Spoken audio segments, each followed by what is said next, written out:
Hi, Jeremy Cordeaux in the Court of Public Opinion. I'm just on air here to let you know that we'll be live streaming the Court of Public Opinion every Friday between 9 o'clock and 12 on jeremycordeaux.com. Please join us. We'd love to have you.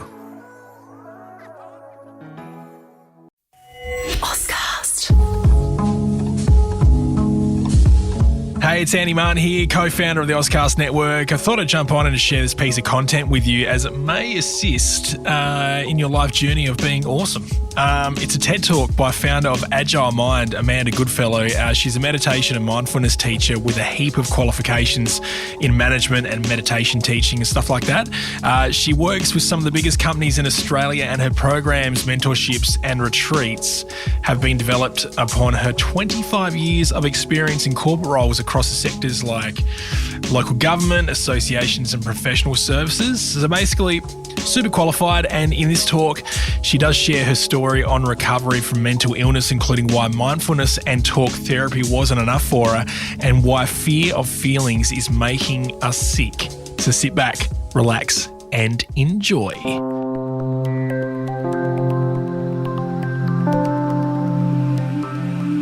Let me take you back to 1991. I was in year 12 and I was perfect. I was an A-grade student, school prefect. I made all the sporting teams, played my cello in the orchestra. I sang in the choir.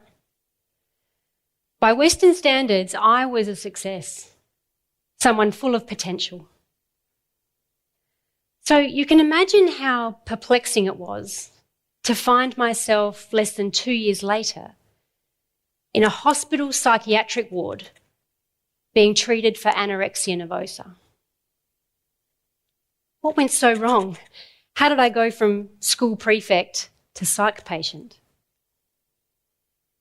Essentially, I was struggling with big, uncomfortable, frightening feelings that I didn't know what to do with. I believed that if I worked harder, the feelings would go away. So I got to work, and I got busy distracting myself. My distraction weapons of choice were food and exercise. I found that when I placed my focus on food and exercise, I felt a sense of control and discipline. When I focused here, I felt safe. But with this as my only method of emotional pain relief, I very quickly became trapped in this tiny prison of rigid rules and weird, punitive behaviours. And I lost a lot of weight. Things really went downhill from there. By the time I was 21, my weight had dropped so low that my organs had begun to fail, and I was critically ill. Treatment back in those days for illnesses like eating disorders and depression involved something called cognitive behaviour therapy, or CBT. And some 30 years later, CBT is still one of the main treatment methods for these illnesses. Very broadly speaking, CBT is an approach where our negative thoughts are challenged and reframed into more positive ones. This didn't work for me at all. I spent 10 years receiving cognitive behaviour therapy, and really it only reinforced my belief that I was a lost cause. Even my thinking needed to be fixed.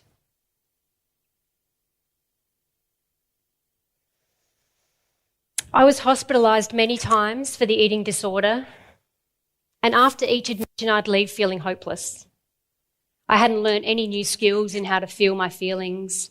I hadn't built any emotional literacy. My emotional pain had not been healed. And so I spent 10 years on this sort of clinical carousel in and out of treatment. Until one day, I found something that changed everything. I'd been studying meditation for a while. I love meditation. And I was doing a session one-on-one with a teacher.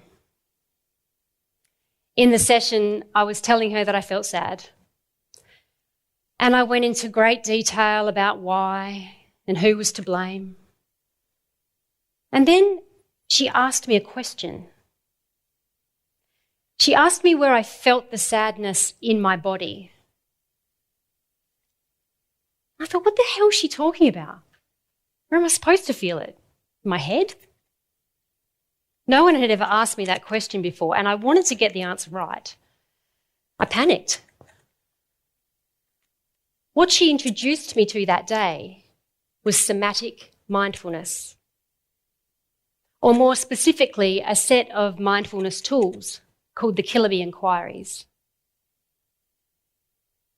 And we've all heard the word mindfulness. It's nothing new. It's been around for thousands of years. Its origins can be traced back to a number of ancient traditions, including Buddhism. A basic definition of mindfulness is to bring our attention to what's happening in the present moment without judgment. But somatic mindfulness goes further, deeper. Somatic means in the body or of the body. And so in this practice, we use mindfulness as the foundation where we become aware of the present moment. And then we're invited to notice not only our thoughts, but also the physical sensations that are here.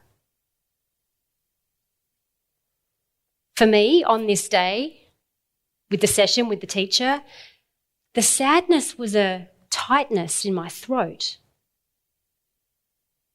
I said to her, yeah, it's here, it's a tightness. It's right here, it's really uncomfortable, I want to get rid of it. But she asked me simply to notice it, to become curious about it. She invited me to move towards it, to make space for it. Now, if you'd asked me to make space for an emotion in my body 3 years ago, I would have thought you were crazy. So let me explain. Think of your feelings like toddlers. They're good at letting us know when they need some attention. Maybe they'll tug on your clothing. Mum, mum, mum, mum, mum, mum. But we're busy, so we throw them a biscuit and say, shh, be quiet. But unsoothed, the toddler comes back, and now they're agitated. They're screaming. They've flung themselves onto the ground. Their arms and legs are flapping around, and now they're making a huge scene. We're flustered and we're uncomfortable. So we give them the iPad and a piece of chocolate, and it works.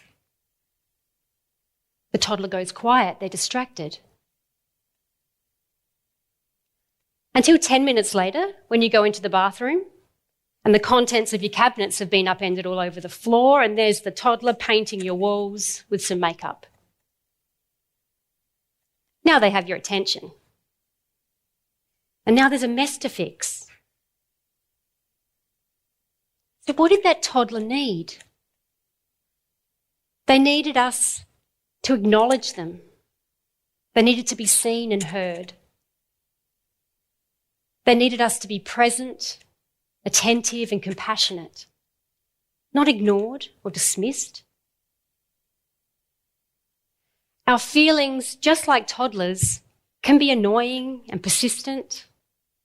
And let's be honest, sometimes irritating, but there is so much insight to be gained by leaning in to hear and understand what they're communicating to us.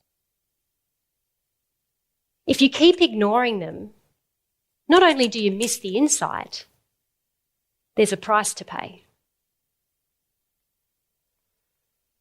Now, developing an eating disorder takes avoiding your feelings to the extreme, but we all do it. The phone scrolling, overworking, couple of drinks to unwind, people-pleasing, perfectionism, addictions, These all point to ways in which we avoid being present with ourselves. Ways in which we'd prefer to seek some external thing to soothe and to comfort us. As a population, we are the most obese, depressed, medicated and addicted in all of human history. Rates of mental ill health are through the roof, especially in children and young adults. Australia has the second highest rate of depression per capita in the world. Our inability to understand, feel, and articulate our feelings is making us sick. We know from the work of researchers including Doctors Gabor Mate, Peter Levine, Bessel van der Kolk, that the body is where we store unprocessed trauma and emotional pain. And so it makes sense to return to the body to heal the somatic imprints of trauma. We can't talk our way out of it. We can't think our way out of it. We have to feel it with our bodies. I was one of the lucky ones. Anorexia has the highest mortality rate of any psychological illness.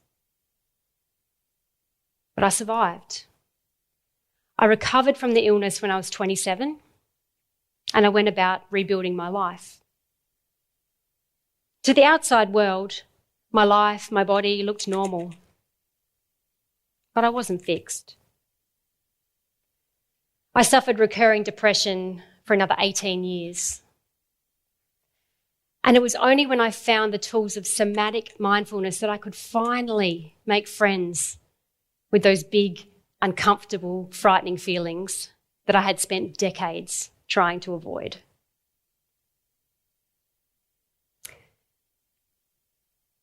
Learning to feel your feelings is a teachable skill. I'm going to repeat that. Learning to feel your feelings is a teachable skill, and it might save your life. Mindfulness is a way to come back to the present moment, but somatic mindfulness will help you feel safe with the thoughts, feelings, and emotions that you find when you get there. So you can be okay with whatever shows up. Start listening to your inner toddler, because ignoring them will make you sick. Thank you. There you go. Thanks to Amanda for allowing us to share this. And for more details on Amanda, Agile Mind, and to view the talk in full, you can head to agilemind.com.au.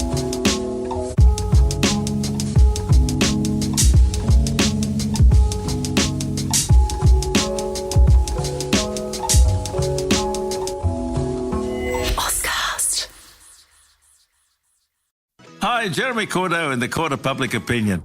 I'm just on air here to let you know that we'll be live streaming the Court of Public Opinion every Friday between 9 o'clock and 12 on jeremycordeaux.com. Please join us. We'd love to have you.